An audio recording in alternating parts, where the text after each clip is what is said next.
It's just a little bit after 7, so we will get started.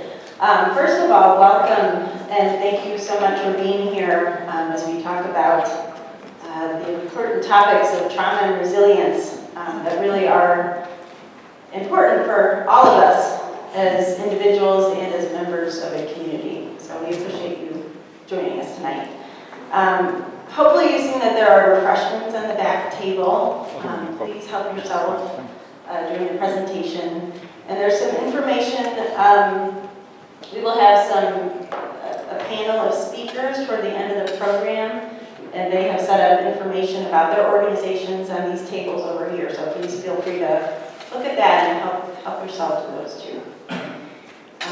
Then I would like to introduce our speaker for the night, our main speaker, Jim Hardy. He taught 11th and 12th grade English in Western New York from 64 to 1997. Interrupted by only 4 years. By only 4 years in the U.S. Air Force. He and his wife Alice, who's at the back of the room, have 2 daughters and moved to Pisgah Forest in 1999. In 2014, he began speaking publicly about the disastrous results of America's war on drugs, advocating for enlightened treatment instead of incarceration. Since then, he has presented, I'm going to try it.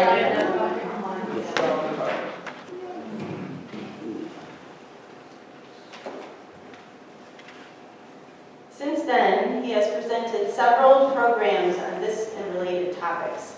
He currently serves on the St. Philip's Justice Ministry Team, the Care Coalition Executive Board, and TC Strong. In addition, he is working to establish a county re-entry council to support those recently released from jail or prison. So I'll hand the mic over to Jim.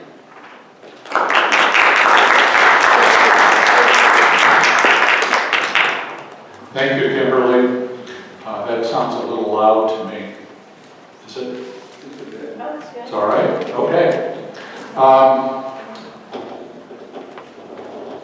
In addition to Kimberly, I'd like to thank Abby Glass, the Lutheran Church of the Good Shepherd, and the Care Coalition for their help and support in making this program happen. Finally, I'd like to thank the panelists and their agencies for being here tonight and for the work they do to make all of our lives better. I'll introduce them in just a minute. Tonight's program is an overview of a complex subject about which we're still learning. I'm a retired teacher, and while I'm not credentialed in these areas, I've read widely and made every effort to present information that is scientifically accurate and current. For many reasons, I encourage you to do your own research and expand your knowledge beyond what is presented tonight. If you don't already have the handouts, please raise your hand and someone will bring you one. We'll be using one of them during the presentation, and it's yours to take home at the end of the evening. Part of your handout contains a bibliography of my own reading and the other sources I've used. And let's take a look at a couple of these things. You should have a handout that starts with resources used for understanding trauma. And you should also have 2 individual sheets. One of them is the ACEs survey, which we're going to take later on. And the other is an evaluation at the end of this that I hope you'll fill out if you're willing to do that. There's another handout that's also available that has information that goes deeper into some of the things I'm going to talk about tonight, including something I'm not going to talk about, which is epigenetics. And how many of you know what epigenetics are? Okay, so many of you do. Epigenetics is the concept which was just discovered fairly recently that our genes can actually be turned on or left off by the experiences that we have. And one of the things that this relates to is the fact that trauma can be generational. If you think, for example, about people who've experienced racial discrimination, And the fact is that that kind of internal trauma is actually passed down from one generation to the next. And many of the things we're going to talk about tonight have just been really just discovered. Okay, I'd like to introduce the panel to you tonight, and I'm just going to have them briefly stand up and wave, and then at the end of this, we're going to put the screen up, have the panel come up, and talk a little bit about what they do, and then answer the questions that you have. So, from the CARE Coalition, Kristen Gentry. From Transylvania Public Health, Tara Ripka. Angie Garner from Vaya Health. Beth Ford from TC Strong. And Angela Bolo from Crossnore Communities for Children. This is a great group of people, and there are some others here who work in these areas who are not sitting at this table tonight. Emotional trauma is part of the human condition. It surrounds us, and we're all affected by it, either directly or indirectly. Emotional trauma is at the root of almost all human dysfunction and misery. Its effects drive violence, conflict in families and societies, drug addiction, homelessness, mental illness, and suicide. Trauma sends millions to our jails and prisons, where the experiences there and after release simply add additional trauma. Trauma often makes it difficult or impossible for an individual to function in daily life, to get and hold a job, to relate to others and sustain a relationship, to deal with the many pressures and demands that are part of life. Despite trauma being a basic part of the human condition, until very recently we have been ignorant of how to understand and heal it. It has been stigmatized, cloaking it in the shame and silence that colors anything that relates to mental health issues. We just don't talk about it. The result is that those who suffer trauma feel isolated and alone, unable to share with others the heavy burdens they carry. Reaching out to others for help is a frightening experience. The fear being that others will judge them harshly as weak or flawed. Yet we now know that it is the reaching out, the connecting with others, even one other, that is the beginning of the healing process. Because of the stigma, this cloak of silence and shame, NAMI, the National Alliance on Mental Illness, estimates that nearly half of the 60 million adults and children in this country living with mental illness or mental health conditions go without any treatment.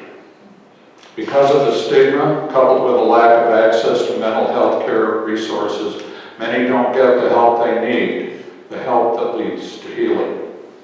Even when people are willing to seek help, they often face huge barriers to getting it. There are no mental health providers close by, or insurance doesn't pay for the mental health treatment, or the provider doesn't take that insurance. Despite huge advances in our learning about trauma and mental illness, we clearly have a long way to go. The time before 1980 might be considered the dark ages regarding trauma understanding and treatment. It wasn't until then that PTSD was officially recognized by the U.S. military as a psychological disorder. The Kaiser Permanente Early Childhood Experiences, ACEs study in the early 90s opened a huge window on how these early experiences shape our lives. The functional MRI, invented in 1990, has given us a real-time look at the workings of the brain. Most scientists agree that we are just at the beginning of understanding how the brain works. So much of what you will hear tonight has been learned only recently, and not everyone agrees completely with all of it. Tonight's goals will be to define trauma, including its causes and effects, to examine the brain-body connection and how the brain works to process experience, to learn about adverse childhood experiences and the critical importance of early childhood experiences, both positive and negative.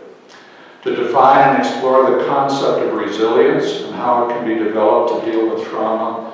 And finally, to look at various pathways to healing and identify some community resources that provide support. And by the way, that larger packet, the initial one, contains many of those resources. So please take them home and share them with other people if you know others who would appreciate that information. So let's start by defining emotional trauma. And certainly, this is one of many definitions. Not everybody even agrees on this, but it's the one that pretty much coincides with what I've been reading. Emotional trauma results from exposure to an incident or a series of events that are emotionally disturbing or life-threatening, with lasting adverse effects on the individual's functioning and mental, physical, social, emotional, and/or spiritual well-being. Experiences that may be traumatic include, but are not limited to, physical, sexual, and emotional abuse, childhood neglect, living with a family member with mental health or substance use disorders, sudden unexplained separation from a loved one, poverty, racism, discrimination, and oppression, violence in the community, war, or terrorism. These events can be a single experience, like a violent car crash or attack by a wild animal or person. This is called big T trauma. Often, though, trauma results from a series of events spread over a long period of time, like childhood neglect or abuse. These are called little t trauma. Either can be extremely damaging and life-changing. Trauma is in the brain of the beholder. It's important to note that trauma results from the way a person responds to an event. In other words, trauma is not the event itself, but is formed by the way a person is affected by the event. It's a really important distinction. Because each of us is unique in how we process experience, what is traumatizing to one person may not be traumatizing to another. Also, the degree to which a person is traumatized rests on a continuum from 0 to 100. It's not all or nothing, it can be part way.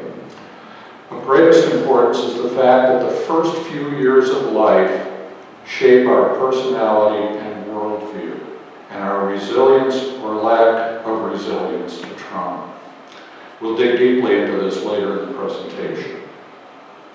Severe emotional trauma can create difficulty with day-to-day aspects of life, including an individual's ability to maintain a positive self-image, hold down a job, trust others, maintain friendships and other relationships, remember things and make decisions, cope with change, simply enjoy their leisure time. The following list of specific effects may apply to some individuals and not others, and may vary in how they are combined and the frequency with which they appear. Flashbacks. Reliving aspects of a traumatic event or feeling as if it is happening right now. This is the classic description of a PTSD experience. And you notice it's post-traumatic stress disorder. We'll talk more about the stress response, which is normal and an important part of our lives. It's when that stress response becomes disordered that we have trauma. So, also are panic attacks, dissociation, and this I'll explain later in the talk, hyperarousal or hypervigilance. Severe trauma often leads people to be constantly on the lookout for danger or expecting danger, seeing danger in many places most of us don't. Sleep problems, low self-esteem, self-harm, suicidal feelings, alcohol and substance abuse, feelings of self-blame. Although trauma can occur at any age, it has particularly debilitating long-term effects on children's developing brains. Often referred to as adverse childhood experiences, exposure to these experiences is common across all sectors of society. ACEs will be more fully explained a little later. Adults who experience trauma in childhood are often wired differently than those of us who are not. Their brains, primed to deal with nearly constant stress, can struggle to respond appropriately to situations that would otherwise appear normal and non-threatening. This partly explains why many adult trauma survivors struggle with depression, anxiety, and other issues related to emotional regulation. These resulting mental health issues can contribute to long-term difficulties maintaining healthy relationships and lead to problems at home, at school, and at work. In The Body Keeps the Score, Dr. Bessel van der Kolk, psychiatrist and neuroscientist, says, "One does not have to be a psychiatrist, combat soldier, or visit a refugee camp in Syria or the Congo to encounter trauma. Trauma happens to us, our friends, our families, and our neighbors." Research by the Centers of Disease Control and Prevention has shown that 1 in 5 Americans was sexually molested as a child. 1 in 5. 1 in 4 was beaten by a parent to the point of a mark being left on their body. And 1 in 3 couples engages in physical violence. A quarter of us grew up with alcoholic relatives, and 1 out of 8 witnessed their mother being beaten or hit. We're surrounded by trauma. Physical violence. Every minute, 20 men and women are physically abused by an intimate partner. That means that there are nearly 10 million accounts of domestic or partner violence each year. On a typical day, there are more than 20,000 phone calls placed to domestic violence hotlines nationwide. Sexual violence. Over half of women and almost 1 in 3 men have experienced sexual violence involving physical contact during their lifetimes. 1 in 4 women and about 1 in 26 men have experienced completed or attempted rape. Mental illness. An estimated 26% of Americans ages 18 and older suffer from a diagnosable mental disorder. Almost half of Americans will experience an episode of mental illness in their lives. There are 4.5 million children in the United States diagnosed and living with anxiety. Drugs. In 2021, and that's the last year I had figures for, over 98,000 people died from preventable drug overdoses. It's over 100,000 now. An increase of almost 8 times since 1999. Sadly, that number continues to increase every year. Child abuse. Excuse me. At least 1 in 7 children have experienced child abuse or neglect in the past year in this country. Suicide. Suicide is one of the leading causes of death in the United States. Suicide was responsible for over 48,000 deaths in 2021, which is about 1 death every 11 minutes. And keep in mind, those are the completed deaths. You have no idea, probably 4 or 5 times that attempt suicide at any given time. Trauma is rooted in the stress response. Stress is a normal part of our lives, and the stress response is designed to keep us alive and healthy. We need it. Without it, we'd probably die. We would die. We feel some level of stress when we're late for work or can't remember where we parked the car or someone in the family is sick. This kind of stress causes us to focus on dealing with the problem at hand and is normal and healthy when it lasts for short periods of time. You probably experience regular, if not daily, doses of significant stress from things like the pandemic, another mass shooting, political division, deadlines at work, raising children, paying bills. Approximately 79% of Americans say they feel stress sometimes or frequently every single day. For some, these issues are manageable. For others, they are not. For some, stress dominates their thoughts and feelings, crowding out other aspects of their lives and leading to severe anxiety and depression. It is at this point that we talk about trauma. Understanding trauma is really about understanding our brain, how it works, and why it works the way it does. Let's talk about our amazing brain. Scientists agree that our 3-pound brain, 3 pounds, human brain is the most complex system ever discovered in the universe. Most of what we know about the brain has been discovered in the last 15 to 30 years, and new discoveries are being made almost daily.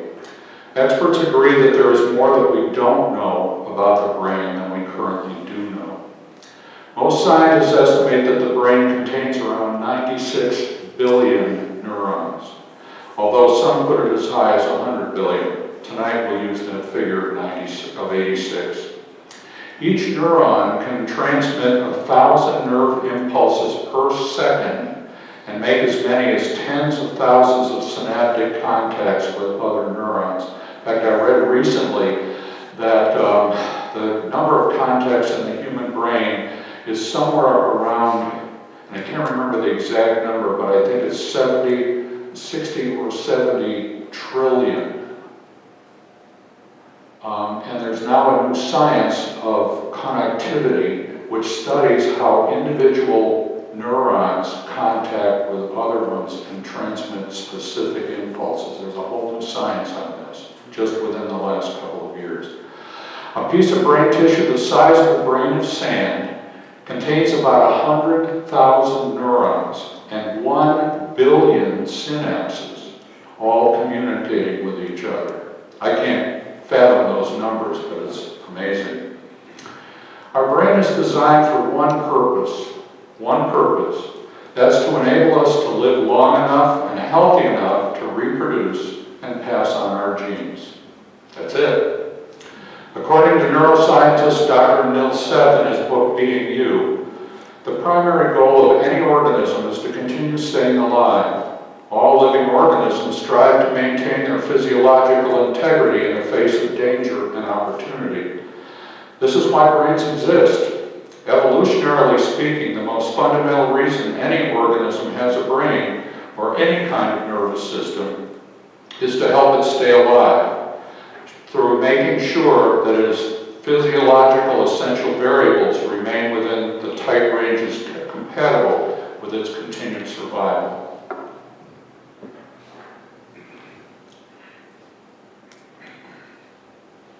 In simpler terms, our brain is constantly working to keep our bodies in a healthy balance, something known as homeostasis. The most basic example of how the brain regulates our heart is how the brain regulates our heart and respiration rate to match the physical demands of our body.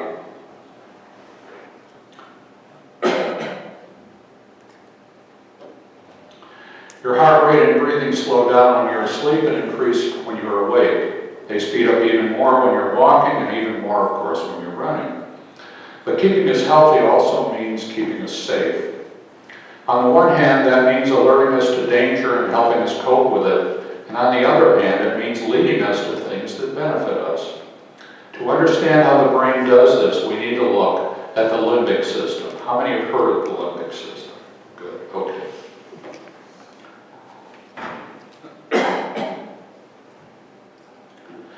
The brain's limbic system is located deep in the midbrain and evolved millions of years ago. It's a part of most animal brains from reptiles on up. In fact, it's sometimes called the reptile brain. Increasing in complexity as one moves toward humans. It includes the hippocampus, the reward system, and the amygdala, and has strong connections to the autonomic nervous system. Its function is to process and regulate emotion and memory while also enabling us to learn to avoid harmful situations and behaviors and repeat beneficial ones. Behavior, motivation, and long-term memory are shaped by the limbic system. In the book, The Boy Who Was Raised as a Dog, Dr. Bruce Perry and by Dr. Bruce Perry and Maya Salovitz, Dr. Perry says, experiences that decrease distress and enhance our survival tend to give us pleasure. Experiences that increase our risk usually give us a sensation of distress. The hippocampus is involved in long-term memory formation and memory retrieval. Located close to both the amygdala and the reward system, it stores the memories of both positive and negative experiences. This is essential to our very survival because we can remember which experiences to avoid and which experiences to repeat. The reward system functions to remember experiences that are perceived as beneficial to our well-being and motivates us to repeat them. Dopamine activates the reward system of the brain, triggering pleasurable feelings like security, warmth, joy, and happiness. These feelings make us want to repeat the experience. Many experiences, including sex, shopping, food, and drugs, activate the reward center. Regarding food, the three key ingredients that produce reward are salt, sugar, and fat. Think about everything you eat and which you really like, and I bet at least one of those is involved. These substances light up the same pleasure center as does cocaine. The amygdala is the initiator of the stress response. When confronted with any perceived danger, threat, or challenge, our amygdala instantly triggers the stress response, which is designed to keep us alive and healthy by enabling us to fight or flee a life-threatening situation, whether it be a wild animal, a burning building, or a crazed human attacker, or to a lesser degree, the many everyday problems life throws at us. The goal is to survive the experience intact and not repeat it. The emotions most closely associated with this are related to fear, terror, anger, and disgust. At the first sign of danger, the amygdala instantly prepares our body to deal with the threat by triggering the release of adrenaline and cortisol into the bloodstream. Adrenaline dramatically speeds up heart rate and respiration and increases blood flow and sugar to the muscles of the arms and legs. Our body is now ready to fight or flee. This response is automatic and instantaneous and happens without any conscious thought. In fact, when the amygdala is activated and the stress response is triggered, the cortex and prefrontal cortex, the thinking parts of our brain, shut down, and rational thought is disabled. Think about this, how this affects us in daily life, not to mention on the world stage right now. The stress response is meant to be temporary, quick on and off physiological state, adaptive for survival. It's made to last a short time. It mobilizes the brain and body to react to an immediate threat or challenge, and in doing so puts tremendous stress on the heart, lungs, and muscles. The intense fear-based emotions put great stress on the psyche. The event and associated emotions are stored in memory to be recalled when the brain senses the need to avoid a similar threat. Once the threat is over, cortisol shuts off the stress response and the body returns to a calm, regulated state. There's a third response to danger which most people don't think about, but it's called the dissociative response. The dissociative response differs markedly from the fight or flight response and happens when a person is facing grave danger and it is impossible for the person to flee or escape, to fight or escape. Imagine being in the jaws of a grizzly bear or in a horrendous car crash, or as a child being attacked by a terrifying caregiver.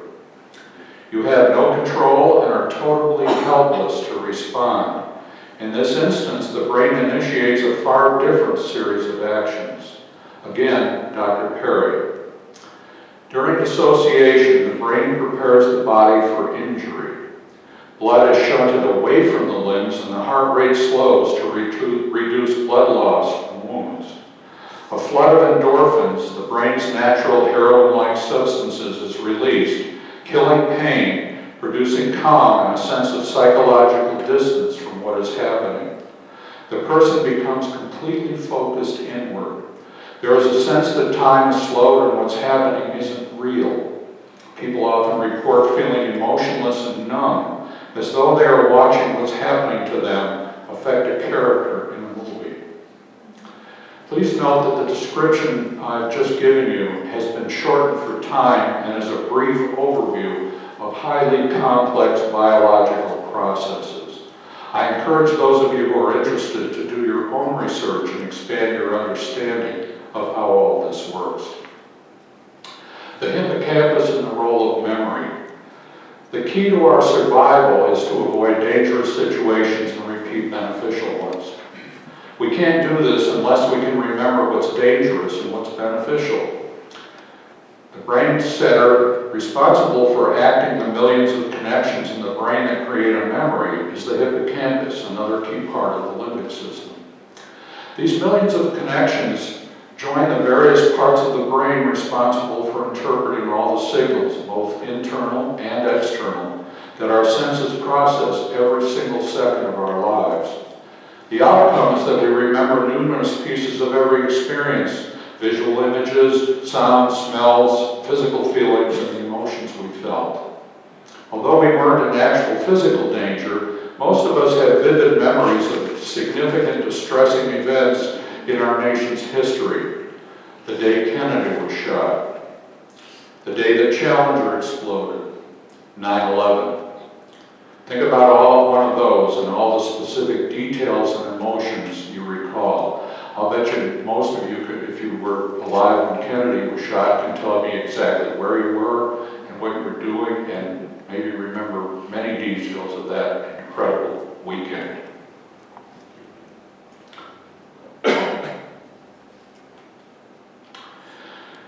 The effect of recalling vivid memories also applies to positive experiences, a special celebration or vacation, the birth of a child or grandchild, a romantic evening. Thinking of an intensely positive experience reignites the same sensory details and emotions you felt originally. With respect to trauma, the more intense a negative experience, the more likely it can be reactivated instantly or triggered by any element of the experience, smell or sound or visual image. The body then reacts as it did during the original experience by flooding the system with the stress hormones of adrenaline and cortisol. In effect, the person relives the experience as if it is actually happening in the moment. This is the classic description of PTSD and ACEs. A dramatic example of how stress responses can be triggered is described in the book What Happened to You by Dr. Bruce Perry and Oprah Winfrey. Dr. Perry was working with a 13-year-old boy named Jesse who was in a deep coma caused by being thrown down a flight of stairs by his abusive foster father. Jesse was in the last of many foster homes because when he was 5 years old, police discovered that he had been prostituted by his abusive family, 4 years old. Jesse had 2 sets of trauma memories. During the early sexual attacks at age 4, he was unable to fight or flee and therefore dissociated. During physical abuse by his foster parents, he went into fight or flight mode. Dr. Perry was able to obtain unwashed clothing from both the biological father and the foster father. Despite being in a coma, a deep coma, Jesse had a notable physiological response when exposed to the scent of the 2 men. When Dr. Perry placed clothing from the foster father under his nose, Jesse started to thrash and moan, and his heart rate rose from his normal 90 beats per minute to 162 beats, indicating he was in fight or flight mode. When exposed to the clothing from his biological father, his heart rate initially rose and then plummeted to below 60 beats per minute, a classic sign of the dissociative response. Our brain is always on alert, always, every second of the day and night. Our brain is constantly assessing our relative safety or danger by examining the details of the moment and comparing them with the details of past experiences and responding accordingly. In The Boy Who Was Raised as a Dog, Dr. Perry makes the following observations. Memory is the capacity to carry forward in time some element of an experience. The brain creates associations when 2 patterns of neural activity occur repetitively and simultaneously. For example, one sees a fire truck and hears a siren at the same time. Over time, hearing just the siren will trigger an image of the fire truck. Our brain is constantly checking current experience against stored templates, essentially our memory, of previous situations and sensations, asking, is this new? And is this something I need to attend to? Our brain filters out the ordinary and expected, but holds on to unique and important experiences, both positive and negative. Its goal is to help us avoid experiences that harm us and cause us to repeat experiences that benefit us. How many, for example, you've brushed your teeth many thousands of times. How many of those times do you remember? But I'll bet you would remember it if one time you were brushing your teeth and a huge tree fell on the house and caved in the roof above you. It's important to understand that our default mode, the default mode of our brain, is set at suspicion, not acceptance. We're always constantly on the alert for something that's dangerous, and that's the default mode. At a minimum, when faced with a new and unknown pattern of activity, we become more alert. If the experience is familiar and known as safe, the brain's stress system will not be activated. However, if the incoming information is initially unfamiliar, new, or strange, the brain instantly goes on alert, the beginning of the stress response. How extensively these stress systems are activated is related to how threatening the situation appears to be. The brain's goal is to get more information to examine the situation and determine just how dangerous it might be. Since humans have always been the deadliest animal encountered by other humans, we closely monitor nonverbal signals of human menace, such as tone of voice, facial expression, and body language. And keep in mind, this happens in milliseconds sometimes. Your brain is you and is unique in all creation. From the time it begins forming in the womb, your brain is changing both physically and electrochemically every second as it processes the vast number of sensory inputs from within and outside your body. The more you experience, the more your wiring changes. This is how we learn and plays a key role in determining our personality and how we see the world. Right now, at this very instant, your brain contains the sum total of all your experience, both remembered and forgotten. Thus, brains are like fingerprints. No two people have exactly the same brain anatomy. Your brain is the only one in the world like it because of your genetics and all the unique experiences that have influenced your brain development. The first few years of brain development are crucial to who you become. And again, I would ask you to do some research on this and discover it for yourselves. This is incredibly important. From birth to age 5, a child's brain develops more and more rapidly than at any other time in life. To arrive at the more than 86 billion neurons that are the normal complement of a newborn baby, the brain must grow at the rate of about 250,000 nerve cells per minute on average throughout the course of pregnancy. In a 12 to 14-week-old embryo, nerve cells are proliferating at the rate of about 15 million per hour. At birth, the human brain already has about all the neurons it will ever have. It physically doubles in size the first year, and by the age of 3 has reached 80% of its adult volume. Even more importantly, synapses are formed at a faster rate during these years than at any other time. Synapses are the spaces between two neurons that transmit nerve impulses. Without them, our brains just wouldn't work. From the very earliest moments of your existence, you are learning about the world around you and your place in it, including in the womb. This learning shapes everything about you, your ability or inability to learn language, connect with others, process what is going on around you. In short, your very personality and your view of the world. Nurturing positive interactions with caregivers establish a view of the world as a place of promise and opportunity. Abusive or neglectful interactions with caregivers create distrust of others and a view that the world is a place of conflict and turmoil. While genetics play a significant role, scientific research has made clear that the quality of a child's experience in the first few years of life, positive or negative, help shape how their brains develop, and that those experiences have lasting impact on their health and ability to learn and succeed in school and in life. A baby's earliest relationships and experiences with their parents and other caregivers dramatically influence brain development, social, emotional, and cognitive skills, and future mental health. Early adverse experiences become integrated into our bodies, impacting lifelong development, emotional success, and mental or physical health. From the time you begin developing in the womb through the first several years, you are helpless and totally dependent on others to keep you alive and well.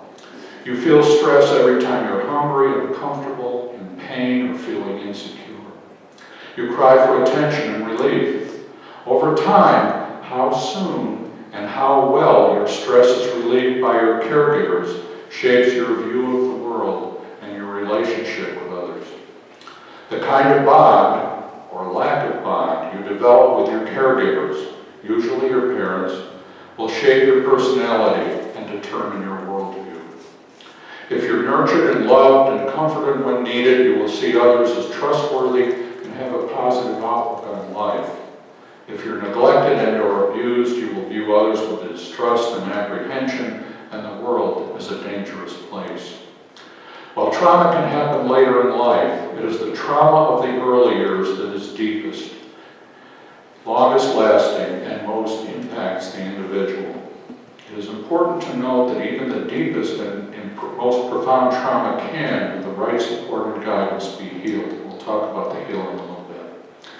It's also important to note that even in the most stressful circumstances, one single nurturing person can enable an individual to avoid trauma or reduce its impact. Just one person.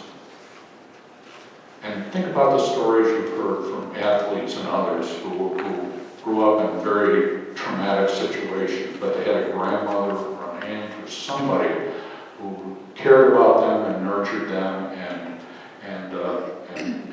made their life bearable. Finally, each individual processes experience in their own way. Some are more susceptible to trauma than others. When does stress become trauma? As mentioned above, stress is a normal part of life and designed to keep us safe and healthy. According to Dr. Perry, stress is not something to be afraid of or avoided. It is the controllability, pattern, and intensity of stress that can cause problems. Moderate, predictable, and controllable activation of our stress response system leads to a more flexible, stronger stress response capability that lets a person demonstrate resilience in the face of more extreme stresses. Like weightlifting, we exercise the system to make it stronger. The more we face moderate changes and succeed, the more capable we are of facing bigger challenges. This is what is meant by resilience.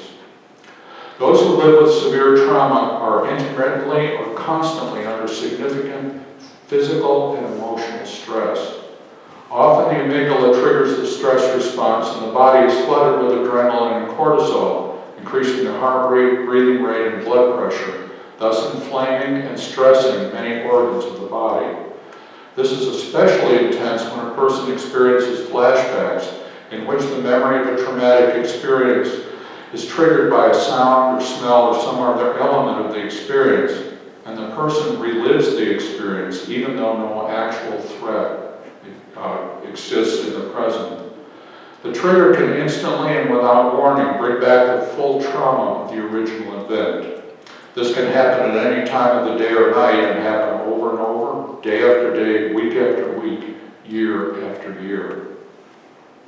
This concept is beautifully described by San Francisco pediatrician Nadine Burke-Harris in the movie Resilience, in which she has you imagine a hike in the woods on a beautiful spring day. Suddenly you're confronted by a very large, threatening bear. However it happens, you're not attacked. Of course, some would be traumatized and never hike again, but many, perhaps most, would not, and the memory would not cause great distress and would fade over time. Then she asks you to imagine that the bear, symbolic of a severely traumatic event, exists in your mind 24 hours a day. At any time, it can suddenly appear and in front of you in full threat mode, triggering the terror and full-blown stress response of your actual experience. Each time a person relives the experience, the higher-level thinking parts of the brain, the cortex and prefrontal cortex, shut down.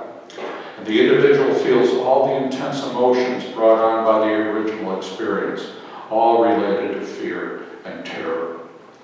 The emotional toll of constantly experiencing the effects of the strong stress response has long-lasting adverse effects on an individual's mental, social, emotional, and/or spiritual well-being. This can include persistent fatigue, sleep disorders, nightmares, fear reoccurrence, anxiety focused on flashbacks, depression, and avoidance of the emotions, sensations, or activities that are associated with the trauma. The individual often withdraws from those who are closest and seeks comfort in addictions like work and drugs. Some alternate between deep depression and violent outbursts. Suicide often results. The physical toll is just as damaging. Long-term exposure to stress hormones strains many of the body's systems and can lead to serious health problems like heart disease, diabetes, and cancer. The ACEs study found that an ACEs score of 6 or more, this is out of 10, can shorten life by as much as 20 years. The CDC's Adverse Childhood Experiences study was done in the early 1990s and uncovered a stunning link between childhood trauma and the chronic diseases people develop as adults, as well as the social and emotional problems that result. This includes heart disease, lung cancer, diabetes, and many autoimmune diseases, as well as depression, violence, being a victim of violence, and suicide. It found that ACEs are at the root of nearly all problems of physical, mental, economic, and social health in humans, no matter where in the world those humans live, and no matter their socioeconomic class, educational level, or racial cultural identity. In other words, anyone can be subject to this.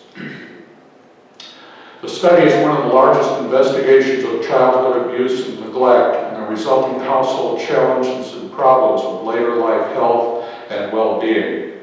The study's participants were 17,000 mostly white, middle and upper class, college-educated San Diegans with good jobs and great health care. In fact, it was Kaiser Permanente in California that did this study. The participants were given a confidential survey which asked a series of questions about potentially traumatic events they may have experienced below the age of 18. There are, of course, many types of childhood trauma. Racism, bullying, watching a sibling being abused, losing a caregiver, homelessness, surviving and recovering from a severe accident or illness, involvement with the foster care or juvenile justice system, and so on. The study developed a 10-question survey of the 10 most frequently mentioned events.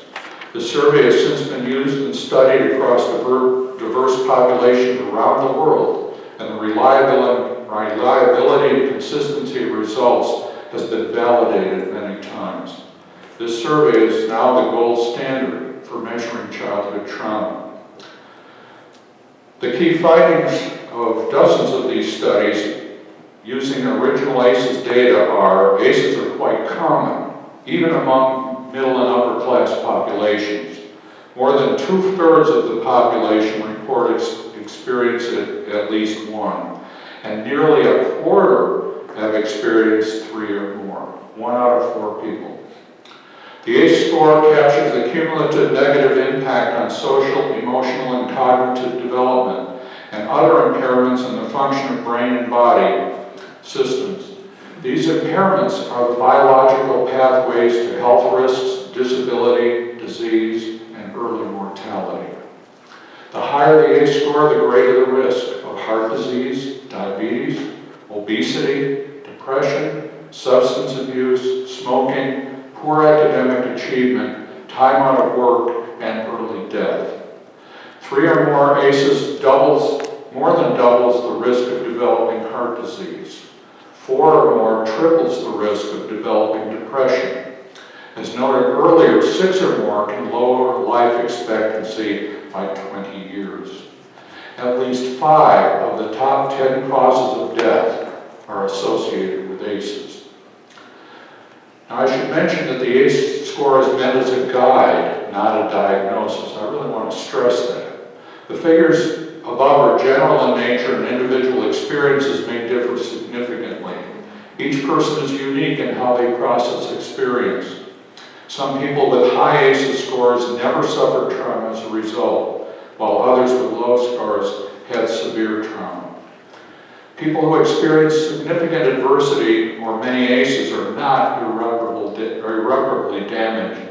There's a spectrum of potential responses to ACEs and their possible chain of developmental harm.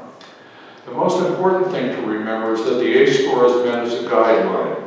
If you experienced other types of toxic stress over months or years, then those could likely increase your risk of adverse health consequences depending on your own personal responses to those events. Everyone's different, and adverse experiences in childhood affect each child differently. Just because a person has experienced several ACEs does not mean that later social, emotional, or health problems are inevitable. Some children develop resilience, the ability to overcome serious hardship, while others do not. Genetic factors, of course, also play a part.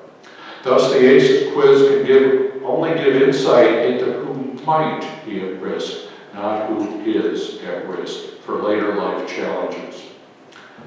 In your handout, you got the 10-question ACEs survey. And if you're willing to do so now, you don't have to do it now, it's going to be totally confidential. Take a minute and take the 10-question survey.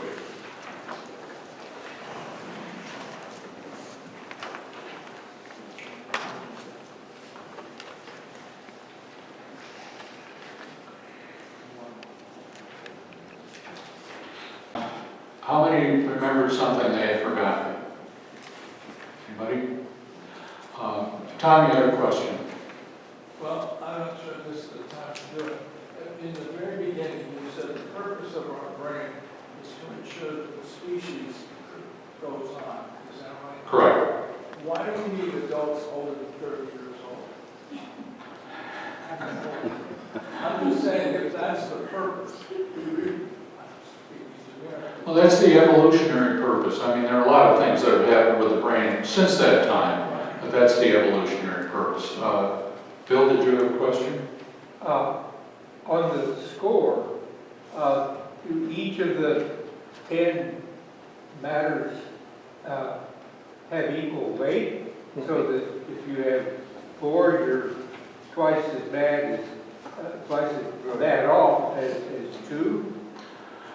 Or just different matters? Well, there's a correlation between the number of positive responses to this and the effects on the individual or the potential effects on the individual. But again, each individual is unique, and so we can't just generalize on that.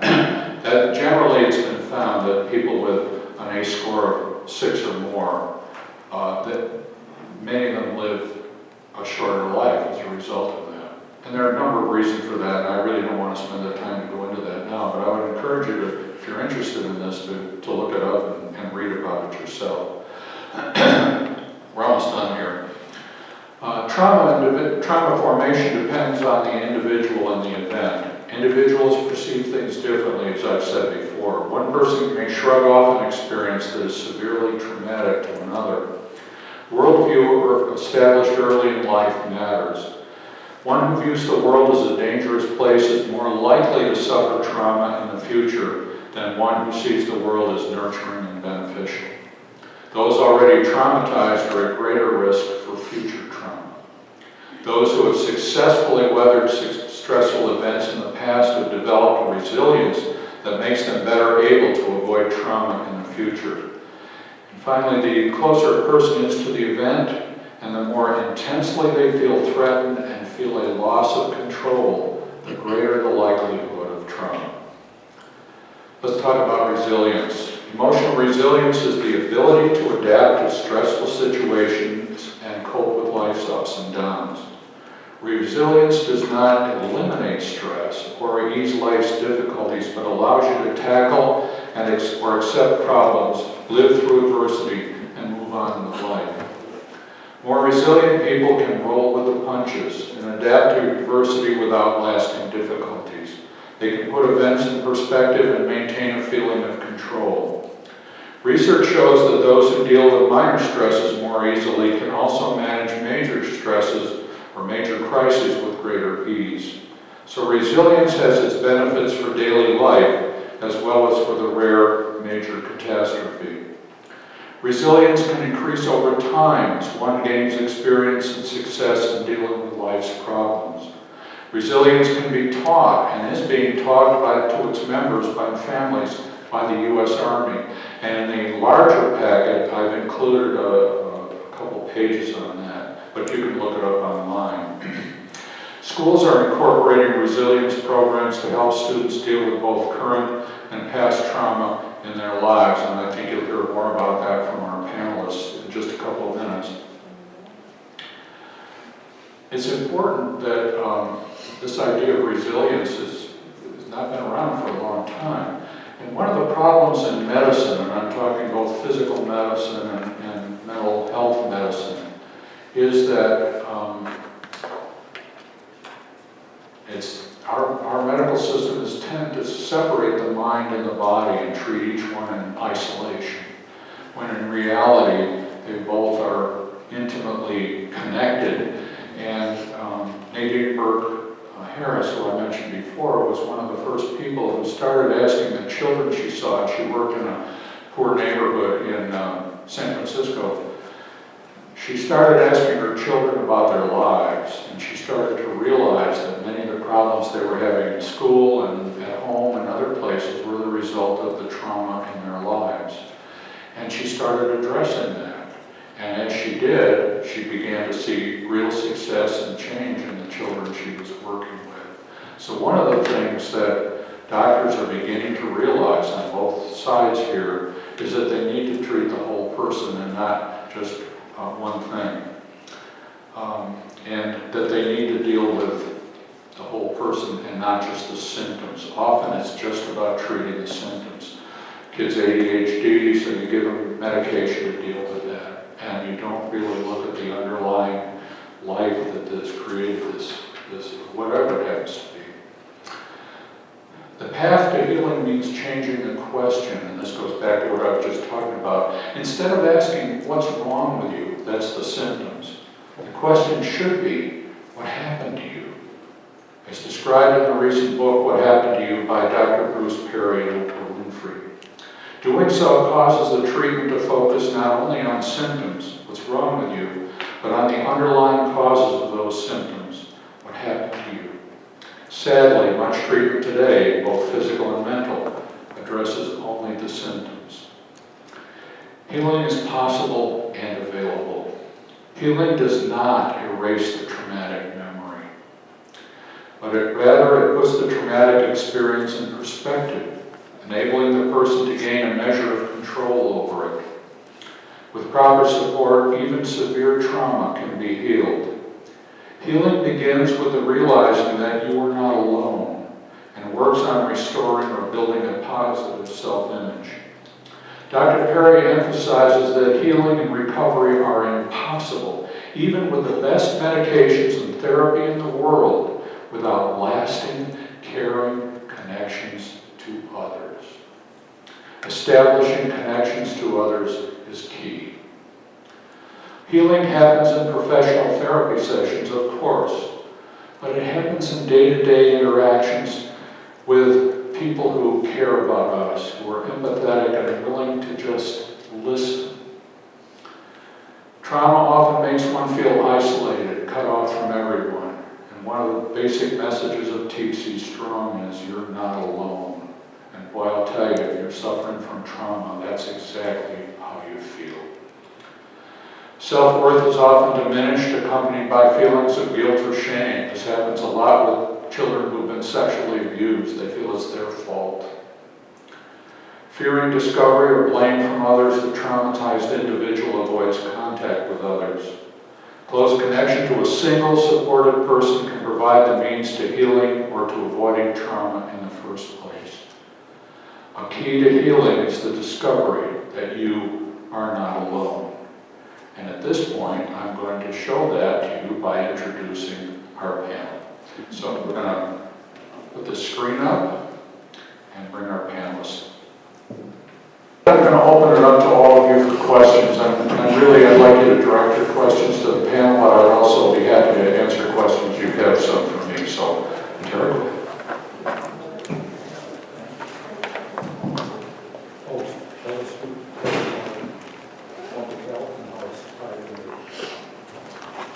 With Transylvania Public Health.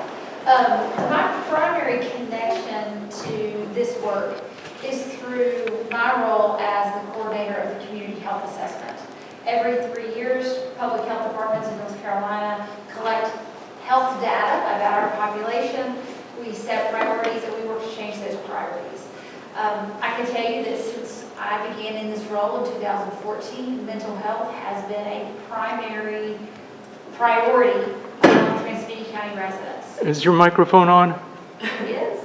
Huh. Because we're not hearing you. Yeah. Okay. Is that better? That's good. Yeah, better.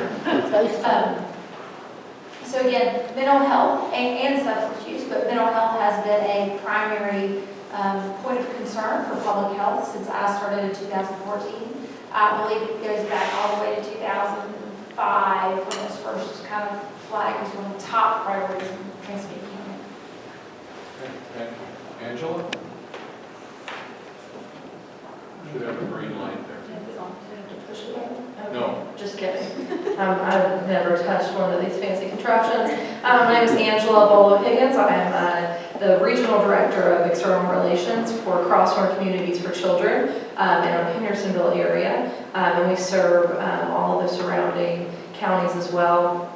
And Crossnore is a private child welfare organization that works with children and families who are currently involved in the foster care system or at risk of being in the foster care system. So we see a lot of the impacts of trauma on the children that we serve and the families that we work with. And so we see a lot of the generational trauma through just the fact that children have entered into foster care. And we also have a division of Crossnore called the Center for Trauma Resilient Communities that go into communities, including this one, and work to help organizations and communities become more trauma responsive and more understanding of what resilience looks like at a community standpoint. And personally, I'm a parent of 2 children through kinship care, which means that they lived a life and an experience before they came into my home. And because of that, there is trauma in their own lives, and I see that on a daily basis. And I also see the healing and resilience that comes from that as well. Thank you, Angela. Angie? Hi there. My name is Angie Garner, and I work for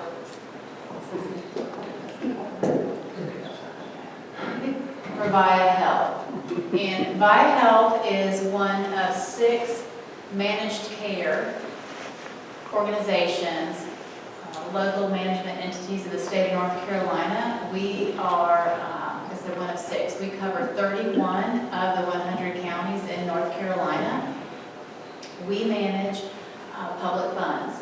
So we manage taxpayer dollars that cover, we manage Medicaid funding, money that comes in locally here at the county level, the state level, and we also receive money from the federal government.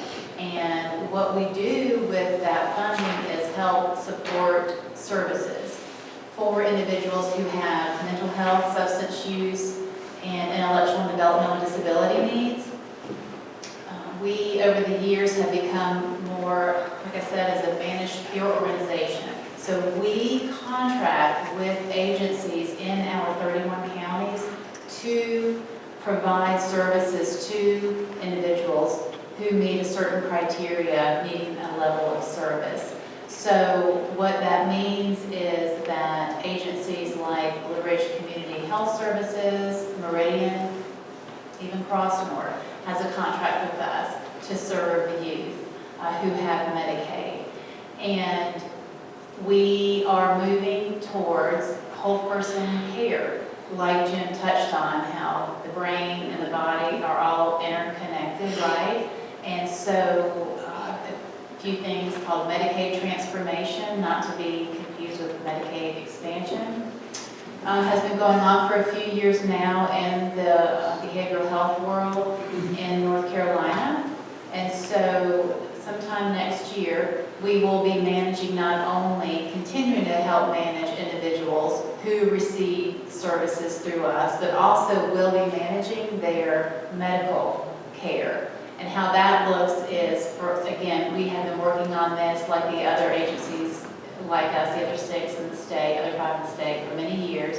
And so we have worked on contracts with all the hospitals, pediatric practices, general practitioner practices. So we really will look like a Blue Cross. We have over 1,000 employees, and the claims come in, and we have nurses, we have psychiatrists who look at that and piece everything together to ensure that the members are receiving what they need.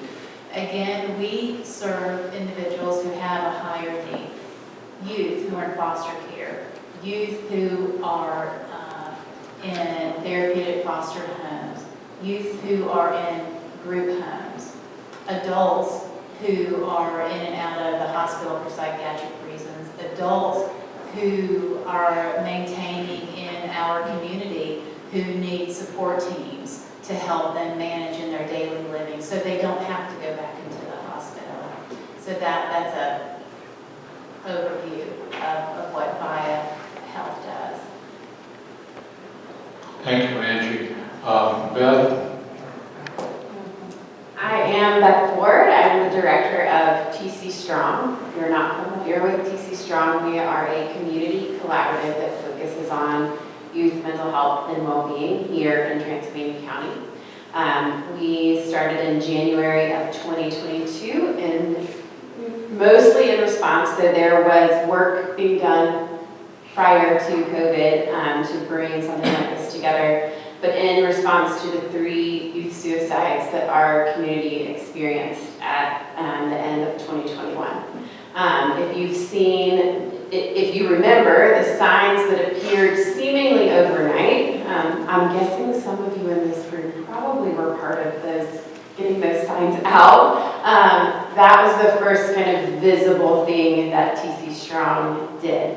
And at the time, a little bit about me, I am the mama of, at the time he was in 6th grade boy who was struggling pretty significantly with bullying and the effects of bullying, and would drive around Transylvania County in tears reading these signs because I knew that there was a group somewhere that cared about what my child was going through and that I wasn't alone.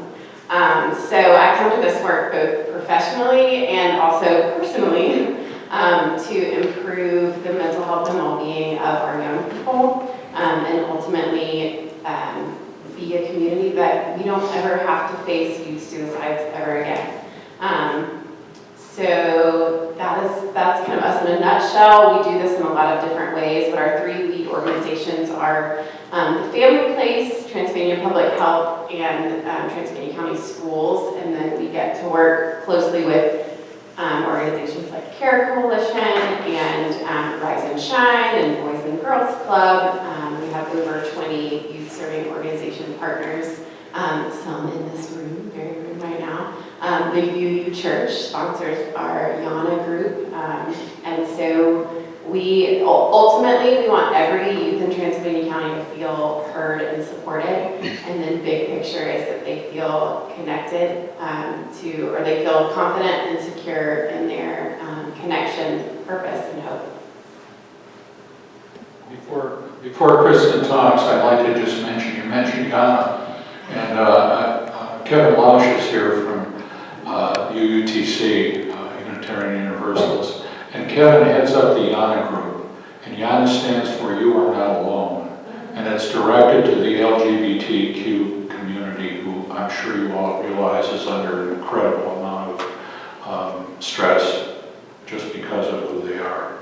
So that's one of the really key important things that TC Strong is doing. Kristen? Hi friends, my name is Kristen Gentry. I'm the Program Director for the CARE Coalition of Transylvania County. We are under Transylvania Public Health, and I have the honor of working very closely with many of all of these ladies, as well as many of you in the room. As you know, the CARE Coalition is a grassroots, community-based collaboration that works to address substance misuse in Transylvania. We were started in 2014 by a team from the hospital that was responding to an alarming increase in fatal overdoses in our community. And in many ways, Transylvania County was the canary in the coal mine for the opioid crisis. And so from that, we have also worked substantially in primary prevention. And the purpose of the CARE Coalition is so that the whole of our impact is greater than the sum of our parts. So we really see ourselves as a community convener and adding additional bandwidth to the great collaborations that are already going on. So we work in primary prevention through recovery. We also do a good bit of advocacy around treatment and recovery ecosystems, and we're just kind of starting to get into that. In terms of direct service, we do have a jail-based program that provides substance use treatment with a therapist, as well as a reentry specialist who helps people get set up with the things that they need as soon as they're released. In my time here, I've been with the CARE Coalition since 2016, and when we started out doing the prevention, a lot of the youth-based prevention, it was very much like increased perception of harm.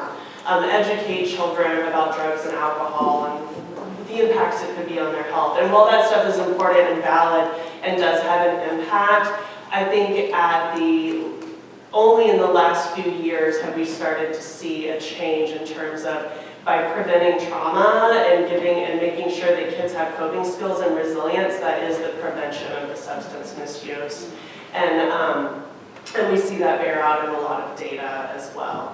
Another thing that I think is important that I feel compelled to say, in looking at substance misuse through a trauma lens, and the opioid epidemic really did this, because a lot of times when we talk about people dying from opioid overdoses, we talk about they were this person and then they got injured at work, or they got injured on the football field and then they had surgery and their doctor prescribed them something. And while that absolutely happens and it's totally tragic, I think it also conversely sheds light on the fact that there's most people who use drugs are using drugs because of these unseen wounds and these unseen injuries that are trauma. So I think that it has a huge bearing on what we do, and that's one of the reasons that these collaborations are so important.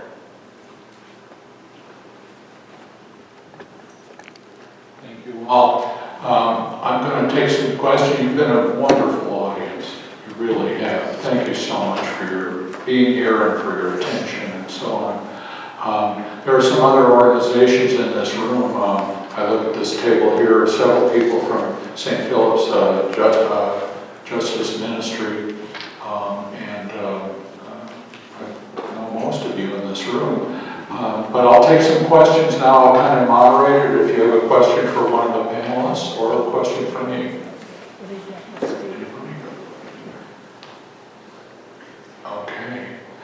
Okay. Yes. Yes, ma'am. Has Blue Ridge Health hired a psychiatrist yet? How many? Are they taking appointments yet? So, good question. So Blue Ridge, the question is Blue Ridge Community. Please use your mic. Okay, what works here? Blue Ridge, the question is Blue Ridge Community Health Services, have they hired psychiatrists? They used to have a great one. Have they hired psychiatrists, and are they taking new patients? Was that your question? So I don't know the ins and outs of the daily workings. However, we do work with Blue Ridge and Meridian, and they have a contract with us. And so per that, Blue Ridge and Meridian and other agencies, of course, have dealt with staffing problems for many years. Really, it's started happening pre-COVID. But so you look at staffing issues, and then you look at a rural county like Transylvania, where you have the cost of living is higher. It's harder to recruit people to rural areas. So then you have Transylvania that really just sort of falls into that. That it's just can be a disaster after COVID, right? It's tough enough in Buncombe County. Some of the agencies to maintain staff as well. I cover Buncombe County as well. And that's something that we are always talking about in our internal meetings and our external meetings. The first question always that comes up that everyone wants to know is, and that we talk about, is staffing. Staffing, staffing, and staffing. And that's the new world that we are in now. The first report out always is, how are you recruiting? How are you retaining? What's open? And do you have any new staff? So with your question about Blue Ridge, I can't tell you exactly. That's something that we would need to ask them where they are in their staffing process. What I do know, I can tell you what I do know, right? One positive piece with staffing with Blue Ridge Meridian is that they are full with their child counselors, which is great news, and they work in the school system here and provide, they have a few school health clinics, I'm sure you know this, and they do have counselors. And I don't think they have any openings. I think that there's no wait list. That's what we had last discussed, which is great news for youth in the schools needing a counselor through Blue Ridge. There are other agencies in town that serve youth as well. Regarding adults, again, they do have counseling for adults. I don't know what the wait list is for that. And they have psychiatry and provide mat services. I do know,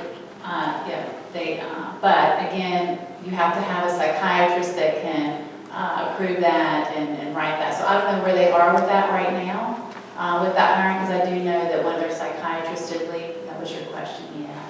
So I don't know where they are in that, but they obviously are. If they haven't hired someone, they're actively recruiting. And they may have someone in the pipeline, I'm just not sure.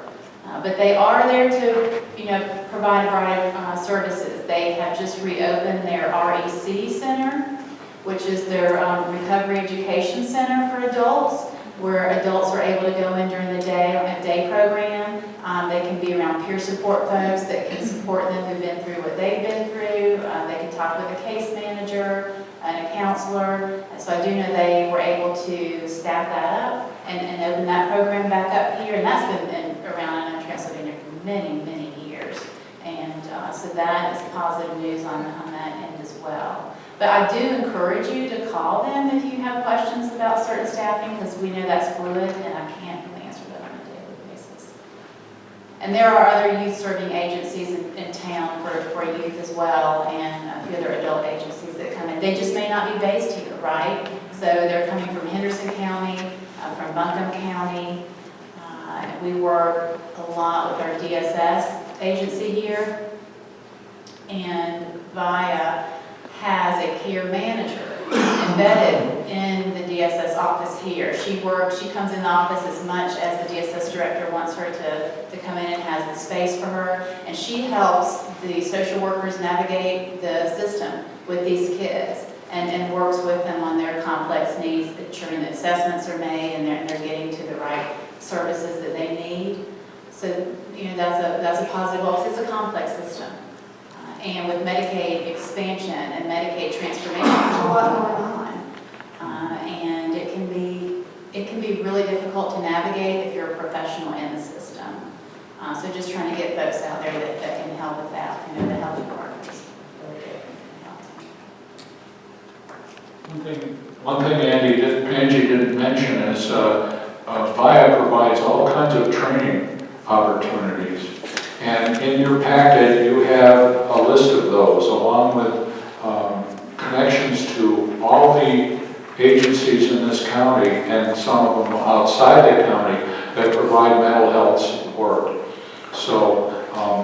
sure that you look through that and become familiar with it. And you may not need it, but somebody you know may need it. So it's really important, and pass that information on, and feel free to duplicate it or pass it on in any way you want. I look around the room and I mentioned that I know many of you, and I just have to say this with these people here and many of you that I've worked with that I know. I've learned years ago that when you get involved in a really worthwhile activity, that you meet and work with the most incredible people. And there are a lot of incredible people in this room as I look around. So thank you for what you do, and I think together we can make a difference. We really can. Kimberly? Yeah. Angela, I was wondering, could you talk a little bit more about the trauma resilient communities and what that is and what that looks like in this county? Absolutely. So our Center for Trauma Resilient Communities has developed a curriculum called Trauma Resilient Communities. They're pretty similar name. And we have a grant currently with the Dogwood Health Trust that has supported a year, and it's actually will be a 3-year project. And we have 12 backbone agencies in Henderson, Transylvania, and Polk County that will go through this curriculum. And it really works with each agency specifically to embed that trauma-informed work deep within the organization. Because the thing is, a lot of people can come to trauma trainings like this, or they can go and they can learn these things. But the problem is we're working against policies and procedures and systems that are in place and set up that are harmful to the work that we're doing. There are a lot of people in this room that work in healthcare, and they work in child welfare, and they work, we work in all of these really difficult programs, and we get burned out, and we have that secondary trauma, and the Trauma Resilient Communities teaches organizations how to go behind that and just support your staff, to support one another, so that we're recreating kind of the culture within an organization. And so we're starting with 12 backbone agencies, and then hopefully over time we will expand out to really getting deep within the community. There are articles, there's on our page, that's on a page, that's a table. On the table over there is a magazine that really focuses on that, the work that we're doing in this area. And it references a project, a 5-year-long project in Louisville, Kentucky, where they took this trauma-informed model and really resilience-based, because we've done a lot with trauma, but the key is that resiliency, and teaching people that you are more than the things that have happened to you. You are in TRC, the Trauma Resilient Communities model. We actually flip the question a little bit further, and instead of it's not what happened to you, or it's not what's wrong with you, it's what happened to you, and then switching that gear to what is strong in you. And that's what all of that, to be focused on that resiliency and that healing, is flipping all of those questions to, where are your strengths, and how are you able to contribute to the community, even if you are past 30 years old and past that childbearing age, right? Like, how can you kind of contribute to all of that? And so there is an article in the magazine that's on the table that I would encourage you to do, to take a look at. I would encourage you to look up the projects with Louisville and just see how they've kind of changed, and they deep within the system from not just child welfare, not into school systems, and into police forces, and into the judicial system. And it doesn't just stop with like the people that are like in this room. It won't stop with these people. It goes deep, deep within organizations. Can I add on to that? Sure. I'm going to piggyback on that and talk about November 10th. Absolutely. Okay, great. So super amazing opportunity for our high schoolers in Transylvania County, sponsored by Crossnore and the Hope Coalition in Henderson County, is a program called Architects of Hope. And so it's basically what Angela just described, but modified for high school students. TC Strong is sponsoring a bus of kids to go on November 10th. It's 8:30 to 3:30. They'll feed us breakfast and lunch, and then TC Strong will feed them dinner upon return. And what we can do better together in this room is fill that bus. So if you have, but for real, if you have high school students in Transylvania County schools, they are eligible to go. And so there's a field trip form that's originating from Brevard High School, but all 3 of our high schools are invited to participate in this. So if you want more information about that, you can talk to me or to Rick or to Nicole. A lot of us have information about that event, but it's totally free. And what is super cool is that, Angela, you can like fill in the blanks here if I miss some stuff, is that the training, it equips and empowers these teens to come back into their schools, almost as trainers and like gatekeepers of this information. And so talking about embedding people deep in the organization, we can empower and equip our teens to be embedded deep in their high schools. And I won't get on a soapbox at this moment, but it's the kids who are going to change the culture amongst themselves. They can't wait for the adults to do it for them. And so the more that we can lift them up and give them the appropriate tools to do so, I believe we will create kinder, more compassionate, caring, inclusive, accepting young people in our community. So please see me or Rick or, any of us really, if you are interested in knowing more about that. We will fill as many buses as we have, honestly. So, did you have something, Rick, over there? You just scratching your... Just scratching. Okay, great. I didn't know if we were signaling your boss. Several questions. Yeah, Rick. I want to look back at access for a minute. And most in the room know I'm directly involved with TC Strong, but I appreciate the question about recruiting psychiatrists, and it's a really important issue. And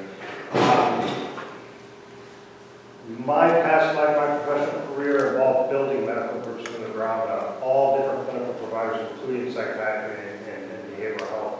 And what I learned there was when a community lacks resources at the level of an MD psychiatrist, they almost invariably lack every level of care underneath it. And that system has to be healed, much like body, mind, spirit, healing, and trauma, by building a solid foundation. So the investment in resilience, the peer support roles, the getting behaviors integrated into primary care are the things that keep an MD psychiatrist in a rural environment from getting overwhelmed and leaving. Not always the reason, but if they don't have that support, they're not using the training that they have. They're trying to put out fires every day, and that's hard for them. So one thing that's happening in the environment right now is the Part D health system has transitioned all of their primary practices, 11 of them in Henderson County, 1 in Transylvania County, to federally qualified clinics. So that obligates them, that entitles them to a higher level of reimbursement, but it obligates them, like Blue Ridge Health, to provide more community-facing behavioral services and other things like dental stuff. It isn't an overnight change, but that transition in how primary care is delivered is going to be important. And then I would ask either Tara and or Beth to talk about what, for both adults and youth, what is TC Strong and Trend doing in coming months to try to help us diagnose and treat access in this community?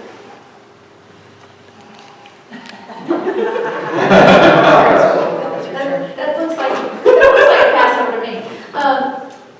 So Trend 2.0, for those of you who have been around in Transylvania County for a while, you might remember Trend before the state decided to dismantle the mental health care system in North Carolina. It was a place where you could go for mental health treatment. And so the name Trend 2.0 is envisioned as a collaboration of concerned community members who are working to investigate and improve access to mental health care. Coming up in January, I don't know that we've set a date, but we're working on setting a date. We're working with some folks from UNC Chapel Hill to map what it looks like to walk through the process of seeking care. The idea is that we'll choose some vignettes, the path that a person who is experiencing X might go through as they try to access care. We're going to do one model for youth and another for adults. More details to come. But there is work being done on, where are the pinch points? Where are the problem areas? Do we need, when we say, oh, we need so many more of this provider, sometimes we need 2 more to reduce those wait times. 2 feels achievable. It's not 20. It might just be 1 or 2. And so walking through with the right individuals who know, what do you really do when somebody comes in and they really can't wait and you really have a 3-week wait list? What do you really do? Not what is the official procedure and protocol, what really happens to those folks? And so getting that level of understanding and depth as to what this process looks like. So, more to come. That brings up this question. Those of you who have been here for a while, what kind of changes have you seen? Are things changing for the better, or anybody want to answer that? I can start with this data piece from the most recent community health assessment. We have about 1 in 5 folks in Transylvania County who report currently being in treatment or taking medication for some mental health concern. But another 14% said that in the past year they needed mental health care and didn't receive it. 14%. And the biggest reasons for those were cost or lack of insurance. Medicaid expansion might fix a little piece of that, hopefully, maybe, we'll see. Second reason was personal choice. There is an incredible amount of stigma that still exists about saying there is something wrong with your mental well-being and reaching out and seeking treatment for it. And the third reason was wait times. So yes, that is a problem, but there's 2 other big things that need to be addressed. And the other thing that keeps coming up is folks just don't know where to go, who to call, how to get that access. We have providers in Transylvania County. Some of them do have long wait lists. There's a lot of turnover. But there's also a lot of, I didn't really know this was a problem. For some conditions, average wait time from initial symptoms to actually getting treatment is 8 years. Yeah. And so, and that's not Transylvania County, that's kind of universal. Folks don't know when they need to reach out for care, and even when they realize it's an issue, they don't know what to do, they don't know what that first step is. I'd like to follow up on that, the wait time thing. My experience over the last 9 years talking about the drug war and substance use disorder and so on, is that when somebody is ready for treatment, ready for recovery, it's important to get it to them right now, because they may change their mind an hour from now or a day from now. And the wait time, first of all, many of the treatment facilities, we don't have any real great treatment facilities in this county, so it means going someplace else for a period of time. And sometimes they say, the beds are full, we'll have it for you in a month and a half, or 3 months, call us back. And in the meantime, they get a dose of fentanyl on the street, they die, or they at least overdose. So it's a real frustration here about that particular area.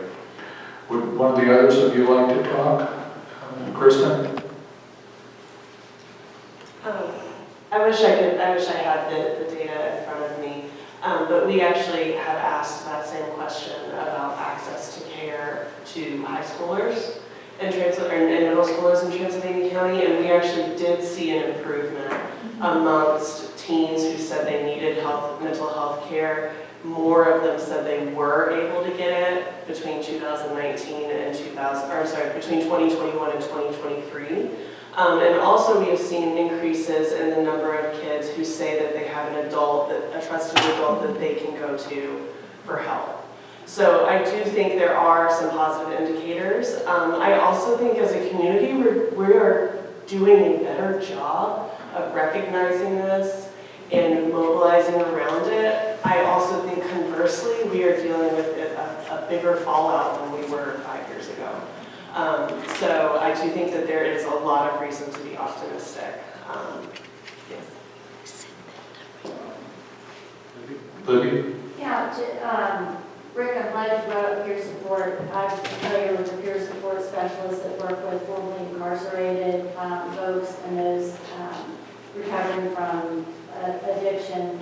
Is there anything in the trauma-informed care world about peer support people that have been through other traumas as youth, that could provide that caring adult that doesn't necessarily have to elevate to an MD psychiatrist? Are you all aware of any way that peer support model is being used against ACEs? I can speak a little bit to that. We actually just came back from Chapel Hill, where TC Strong is involved in a pilot cohort looking at mental health across the ages, and of course our focus is youth.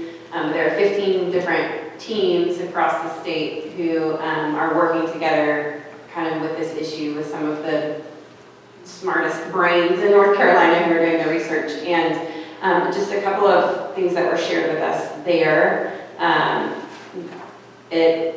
Cumberland County, is that what? They have a community EMT, is that community paramedic? Yeah. Which is comprised, a peer support specialist is part of that. Someone who's trained in regular EMT skills that respond to mental health calls. And so we are super interested in learning more about that and how that could work in Transylvania County. But yes, I mean, there's a lot around peer support. Way back when I worked in wilderness therapy, and one of the things that the students, once they graduated, could do is kind of come back and be that, hey, I've been in your shoes before, and I'm here to tell you it gets better. And oftentimes would be matched with a student as they transition out of wilderness therapy or out of their therapeutic boarding situation. So yes, at this moment, TC Strong doesn't have a specific pathway, but we do a lot of work with Voice of the Students in partnership with Care Coalition and Spark Point, where we are, again, working to equip these students to have open conversations, so reducing the stigma, and then we would love to see teen mental health first aid in the high schools sooner than later. And all of that is kind of building that skill set to then connect their peers with someone who can support them. But yes, I mean, that's absolutely a part of our conversation. It's being done and modeled, and so we're super interested in how we can translate that here. Dick? As Jim knows very well, we within the Justice Ministry team that meets at St. Phil's are eager to find ways to help people who are returning from incarceration, whether at the county or state or federal level. And there's a hope to develop eventually a real reentry council or a clone of such. You're talking about a pathway of where people should go. That's exactly what the reentry model is looking at. Is there a one-stop shop where people can come in if they are ready for change and here to be assessed for what is their need and find, okay, here's who you need to talk to and would you like us to call them, that kind of thing. I would hate to see us working on separate things because some of the very same needs of someone coming out of incarceration, often mental health is an issue. And it sounds like what you're doing is exactly the same thing. I'd like to be sure that we're working together on this. If you could address or Jim, if anything you want to say. Yeah, I can talk about that a little bit. I went through the sheriff's public course a few years ago, David Mahoney's course. It's an eight-week course, and I don't know, if Chuck, if you're going to do that again, but It's coming. okay. I would encourage anybody here to go through that, because you will see law enforcement in our sheriff's department in probably a much different light than you do now, a much more positive light. Unless you work in this area or connected in some way, you have no clue about the wall of that people have to climb when they're released from jail or prison. Sometimes they're just put out on the street, no place to sleep, no way to get food, any of those things. And we expect them to become model citizens when they walk out that door. According to the Sheriff's Department a few years ago when I took this course, we have about 1% of this county, about 350 individuals who cycle in and out of the jail continuously. And I can tell you that substance use is one of the key issues with all of this. But I can guarantee you that they probably have ACEs scores. They probably have what? ACEs scores of 5 and above, untreated. Oh, there's no doubt about it. There's no doubt about that. I don't know if you heard that, but she said they probably have ACEs scores of 5 or above, and I'm sure that's true. But the thing is, there's no, as somebody said, as Dick said, a one-stop shop where somebody can go and say, I need help, I need this, I need that, and be connected to the sources of that help. That's what we're working toward with this idea of a reentry council. And Kristen mentioned that we have 2 people within the detention center right now that are supported by grants. One of them, Becky Harris, is a reentry specialist. She graduated from Brevard College. This is her passion, and she is just wonderful. And she's the one that talks to the people being released and tells them, gives them some kind of connection or where to go to get help. And the other one is Ayla Whitmire, who some of you may know. And Ayla actually teaches courses there and counsels the residents on and connects with them. So think what it would mean to this community if we could reduce the 350 to 200. Think about, it costs about, I don't know what the figure is now. The last time I had a figure, it costs about $30,000 a year to house one person in our detention center. And that's just the cost of keeping them there. And of course, they don't pay taxes now.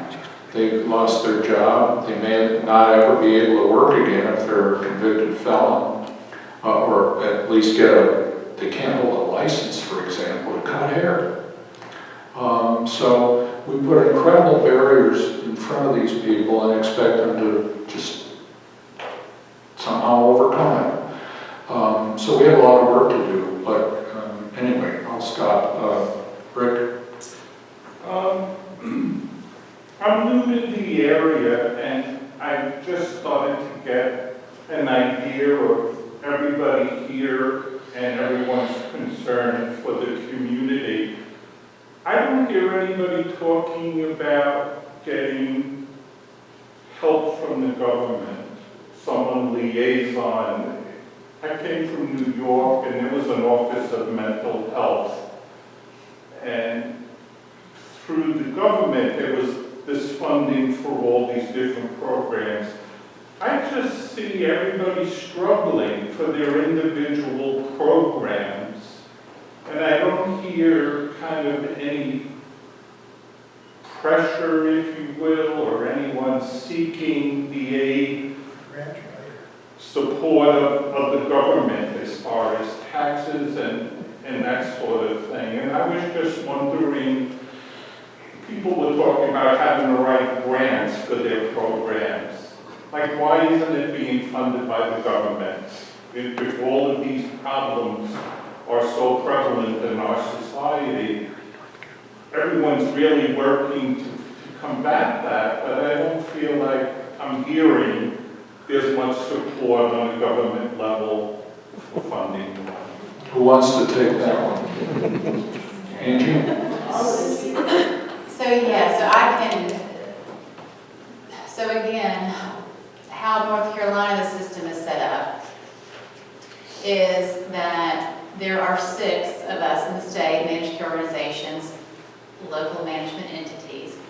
And Vaya alone, I don't know the latest, we have quite a large budget that we receive all of our money, either from the state legislature that designates money to us from taxpayer dollars to serve folks who don't have insurance.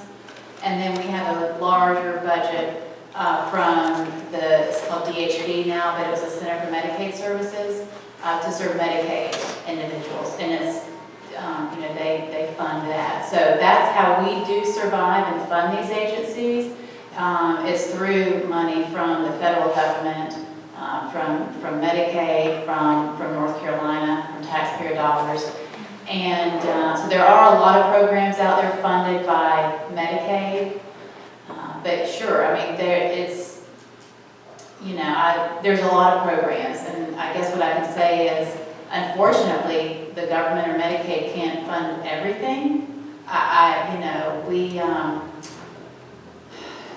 As you know, with the federal government, you have multiple layers, of accountability. So we are really strictly beholden to what does Medicaid say we can fund, right? I mean, that's a huge portion. Even if we see services we may think, we'd like to help fund, we really have to go back to what does the Center for Medicaid Services say that we were able to fund through those strict Medicaid criteria. And again, folks that don't have insurance, they have some mental health needs, we're able to access funds, from that our legislator has designated to us to serve them. I'm not saying that all the needs are met, but I'm just telling you that's the governmental piece.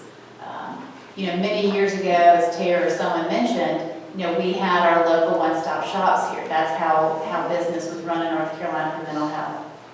Trend here, Mount Laurel, Hendersonville, Blue Ridge, and Asheville. A lot of us started out in those days, and it wasn't as confusing back then because people knew where to go. There was one stop. You lived in Yancey County, well, you went to Blue Ridge or RHA. You lived in Brevard, well, you just stopped in Trent. And that, if you or your child needed services, mental health counseling, psychiatry services, in-home services, case management. So again, I hate to say this, we're beholden, but the government, we've just changed over the years to where we are now with Medicaid transformation. And, we really try to do the best we can to serve individuals in the community that don't have insurance or Medicaid, but there are barriers for sure. And I gotta let Angie have a look. She does not determine how much funding from the state and federal government fund through Vaya to provide service. That, we rank 42nd out of 50 in this country in terms of per capita healthcare dollars spent. And we rank right near the bottom in a lot of markers of mental health care and outcomes. That's an advocacy need. And every one of us in here needs to advocate to change that. You're absolutely right, Rick. And speaking of that, and I'll get your question, I hope you know a little more than you did when you came in tonight, and that you will take this knowledge out into the community. That's what really this whole thing is about, is raising awareness, as Rick said, and getting the word out, because nothing's going to change unless enough people want it to change. Yes, ma'am. Yes, people are talking about like self-help groups or people that have groups where people have been there before. And the classic self-help group model for substance abuse and things is the 12-step Alcoholics Anonymous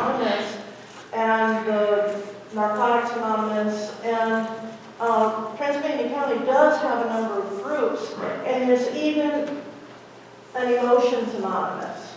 And I think that UU has a rational thing that's not based on higher power stuff, but, It was called Smart Recovery, but that is, I don't think that's going on right now. but anyway, Emotions Anonymous is not set up for mental health, but it uses the 12-step model, and it's here at Lutheran Church of Good Shepherd on Thursday nights at 6:30.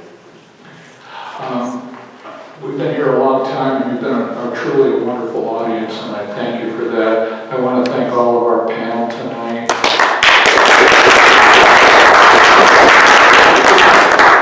And I encourage you to learn more about this and connect with these people. You have the ways to do that in the packet that you got tonight. And the initial packet includes my 5-page annotated bibliography of everything that I've read and studied, and beyond the resources that I mentioned on the first page. So get whatever you want and talk to these people. And thanks again for coming tonight and for being such a great audience. Thank you. Thank you, Jim.